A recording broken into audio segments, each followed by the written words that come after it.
Buen día.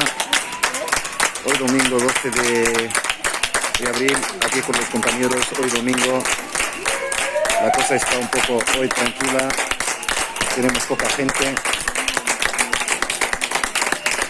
Aquí con las compañeras a la puerta de entrada principal del hospital.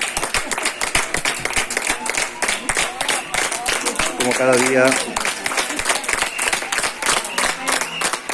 su compañera Abel, la Lidia,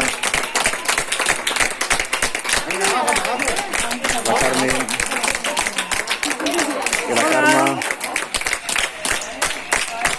Ahora estan baixant les escales. Tenim al fons els policies locals, els veïns com sempre des del balcó.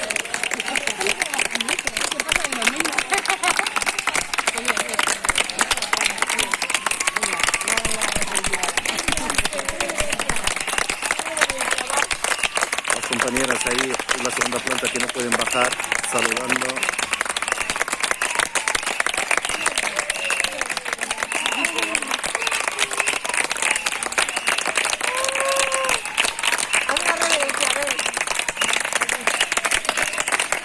Aquí los tenemos todos.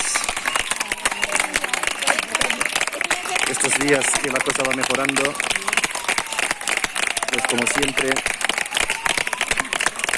aparte de los aplausos, reivindicamos unas condiciones de trabajo dignas, unos salarios dignos,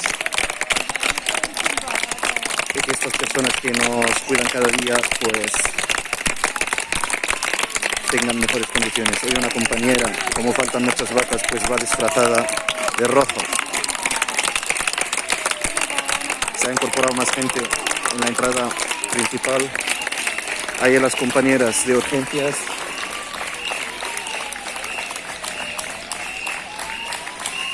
Pues voy acercando. Pues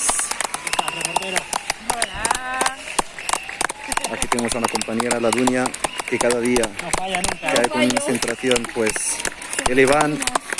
Aquí estamos cada día, a tope.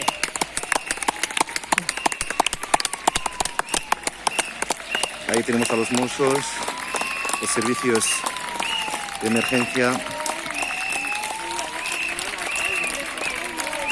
Muchas gracias, por hoy lo dejamos aquí, hasta mañana.